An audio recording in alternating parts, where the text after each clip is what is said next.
وزیر اعظم شہباز شریف کا صنعتوں کے لیے بجلی 4 روپے 4 پیسے سستی کرنے کا اعلان۔ تقریب سے خطاب میں کہا بس چلے تو ٹیرف میں مزید 10 روپے کمی کر دوں، لیکن ہاتھ بندھے ہوئے ہیں۔ برآمد کنندگان کے لیے ٹیکس 7.5 سے کم کر کے 4.5% کر دیا۔ مارکہ حق میں کامیابی کے بعد پاکستان کی عزت میں بے پناہ اضافہ ہوا۔ پاکستان کی فتح کو بھارت کی نسلیں یاد رکھیں گی۔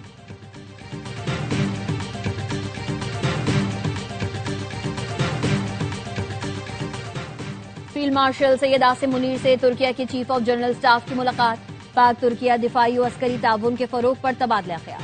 تربیت، مشترکہ مشقوں اور استعداد میں اضافے کے لیے تعاون بڑھانے پر اتفاق۔ جی ایچ کیو پہنچنے پر ترک جنرل کو گارڈ آف آنر پیش کیا۔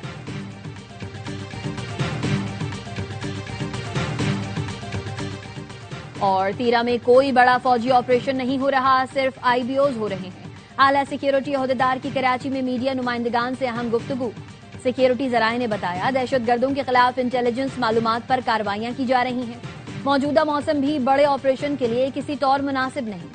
وادی تیرا میں آپریشن کا جھوٹا پروپیگنڈا کیا گیا۔ آخری دہشت گرد کے خاتمے تک یہ کارروائیاں جاری رہیں گی۔ وادی تیرا میں کہیں فوج کی تعداد میں اضافہ نہیں کیا گیا۔ بجلی کی قیمتوں میں کمی بہت کارگر ہے۔ بجلی کی قیمت میں کمی سے صنعتوں کو فائدہ ہوگا۔ حکومت نے صنعتوں کے لیے اچھے اور مثبت اقدامات کیے ہیں۔ برآمدی صنعتوں کے لیے ایکسپورٹ ری فائنانس کی شرح 3% کم کی جا رہی ہے۔ یہ بہت بڑا اقدام ہے۔ پاکستان کا برآمدی سیکٹر خطے کے ملکوں سے مقابلہ کر سکے گا۔ ڈائریکٹر گل احمد ٹیکسٹائل زیاد بشیر کی ARY نیوز سے گفتگو۔ IMF پروگرام کی وجہ سے وزیر اعظم کے ہاتھ بندھے ہیں۔ انہوں نے پرائیویٹ سیکٹر سے کافی تجاویز لی ہیں۔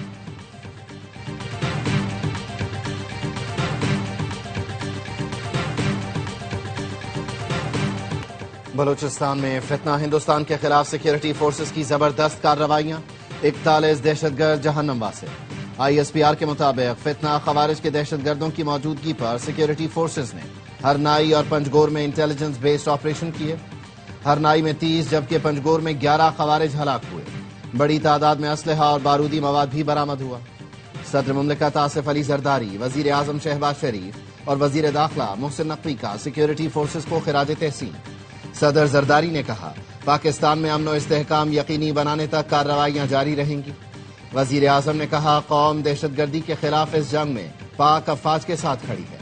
محسن نقوی بولے بلوچستان میں دہشت گردوں کے مکمل خاتمے تک آپریشنز جاری رہیں گے۔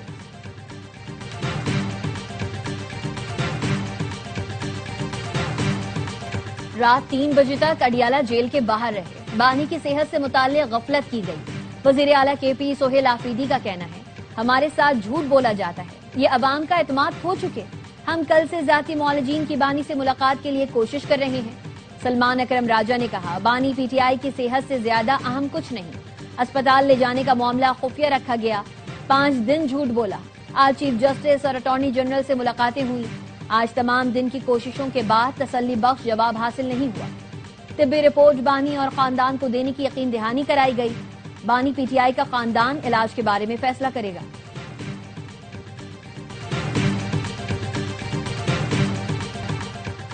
بانی PTI بالکل ٹھیک ہے۔ دن میں 3 بار چیک اپ ہوتا ہے۔ 6 سینئر ڈاکٹر میڈیکل ٹیم میں شامل۔ بیرسٹر عقیل ملک کا کہنا ہے ڈاکٹر کے مشورے پر ہی بانی کو معمولی ٹریٹمنٹ کے لیے پیمز لایا گیا تھا۔ بانی PTI کو پہلے بھی جو تکلیف تھی اس کا علاج اڈیالہ کے ہسپتال میں ہی کیا گیا۔ عدالت نے حکم دیا تو ذاتی معالج کو بانی PTI تک رسائی دی جائے گی۔ سلمان اکرم راجہ نے کل رات اڈیالہ کے باہر ذاتی معالج کو بلایا تھا۔ PTI نے عدالت سے رجوع کر لیا تو فیصلہ آنے پر ملاقات کی اجازت مل جائے گی۔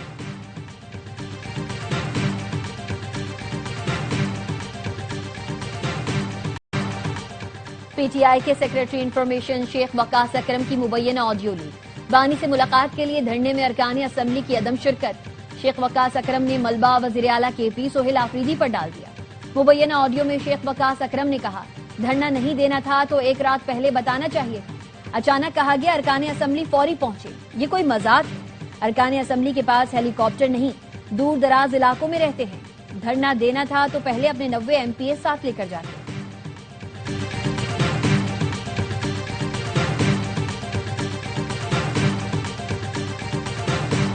بھارت میں خطرناک نیپا وائرس کا تیزی سے پھیلاؤ۔ انڈیا سے T20 ورلڈ کپ کی منتقلی کی آوازیں اٹھنے لگی۔ انڈین حکومت عوام میں آگاہی پھیلانے اور وائرس کا پھیلاؤ روکنے کے بجائے مریضوں کی تعداد چھپانے لگی۔ عالمی میڈیا نے بھی بھارتی اقدامات پر سوالات اٹھا دیے۔ مغربی بنگال میں 2 کیسز کی تصدیق، ریاست کیرلا میں 1 نوجوان جان سے گیا۔ بھارت نیپا وائرس چھپا کر کھلاڑیوں کی زندگیاں خطرے میں ڈال رہا ہے۔ بھارتی نااہلی سے مہلک وائرس پورے خطے میں پھیل سکتا ہے۔ کئی ملکوں نے بھارتی مسافروں کی جانچ اور سخت نگرانی کا فیصلہ کر لیا۔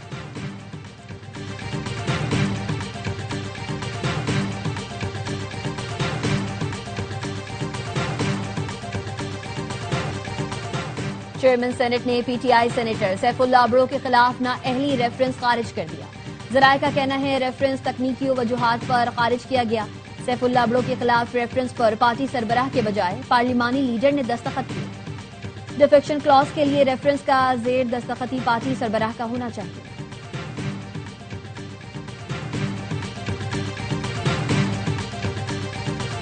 وزیر پیٹرولیم علی پرویز ملک کی سعودی سفیر نواف بن سعید المالکی سے ملاقات۔ پاکستان اور سعودیہ کا توانائی اور معدنیات میں تعاون بڑھانے پر اتفاق۔ علی پرویز ملک نے کہا، ریاض میں فیوچر منرلز فورم نے توانائی تعاون کے لیے اہم پلیٹ فارم فراہم کیا۔ کینیڈین کمپنی کا پاکستان میں معدنیات کے شعبے میں سرمایہ کاری کا اعلان۔ ماری منرلز اور کینیڈین کمپنی کے درمیان لیبارٹری کے قیام کا معاہدہ طے پا گیا۔ کینیڈین کمپنی معدنیات کی جانچ پڑتال کے لیے سروسز فراہم کرے گی۔ بین الاقوامی مارکیٹ میں سونے اور چاندی کی قیمت میں بڑی کمی۔ فی اون سونا $355 کمی کے ساتھ $5,150 پر آ گیا۔ فی اون چاندی کی قیمت $7 کمی۔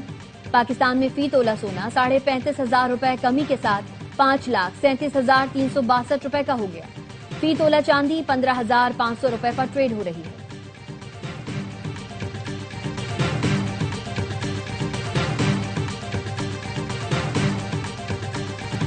Red line B R T کا بڑا مسئلہ ہے۔ جناح ایونیو مارچ تک کلیئر ہو جائے گا۔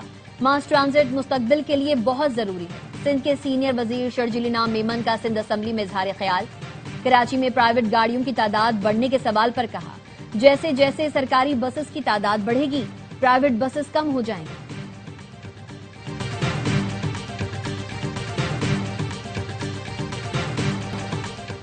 ٹوٹی سڑک، گندا پانی، گھوپ اندھیرا۔ کراچی کا ناظم آباد انڈر پاس شہریوں کے لیے وبال جان بن گیا۔ انڈر پاس سے گزرنا پل صراط پر چلنے سے کم نہیں۔ شہری کہتے ہیں بار بار شکایت کے باوجود مسئلہ حل نہیں ہو رہا۔ سندھ حکومت اور میئر کراچی سڑکوں پر بھی توجہ دیں۔ ایران کی جانب بحری بیڑا روانہ کیا ہے، لیکن امید ہے ایران کے خلاف فوجی کارروائی کی ضرورت نہیں پڑے گی۔ امریکی صدر کا کہنا ہے ایران کے ساتھ مزید بات چیت کا ارادہ ہے۔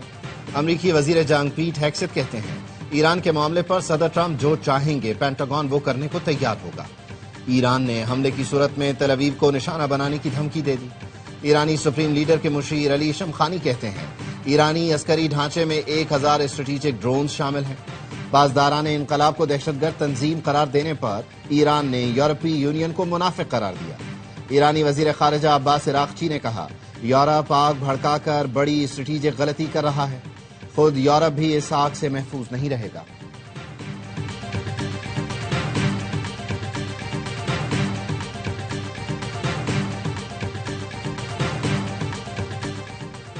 ہم عثمانی سلطنت کی بات نہیں کر رہے۔ مسلم ممالک نیٹو اور یورپی یونین کی طرح ایک پلیٹ فارم پر اکٹھے ہوں، اپنے تمام مسائل خود حل کریں۔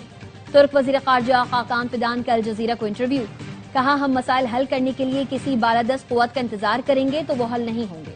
کوئی ترک تسلط، عرب تسلط یا فارسی تسلط نہیں، بس علاقائی ممالک اکٹھے ہوں اور ذمہ داری سے کام کریں۔ ترکی کے 5 صوبوں میں چھاپے، 6 ایرانی جاسوسوں کو گرفتار کر لیا۔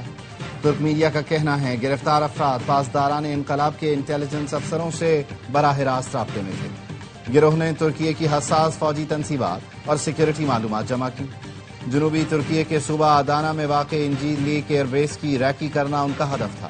یہ نیٹو کا اہم اڈہ ہے جو امریکی اور اتحادی افواج کی میزبانی کرتا ہے۔ نیٹ ورک کو ایرانی انٹیلیجنس کے افسر چلا رہے تھے۔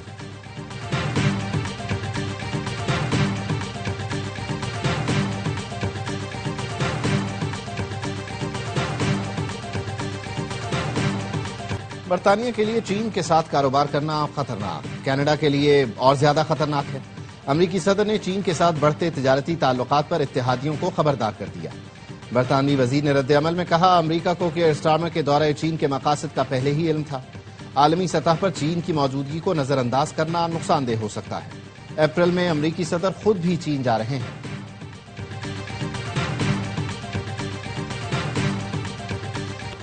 امریکہ میں برفانی طوفان سے مختلف ریاستوں میں نظام زندگی مفلوج۔ کئی ریاستوں میں حادثات کے باعث اموات کی تعداد 85 ہو گئی۔ زیادہ تر اموات ہائپوتھرمیا اور دل کا دورہ پڑنے سے ہوئی۔ Washington, new York, new Jersey اور ٹیکساس سمیت 40 ریاستوں میں معمولات زندگی مفلوج۔ امریکی محکمہ موسمیات نے شدید سردی کی لہر اگلے ہفتے تک برقرار رہنے کا امکان ظاہر کیا۔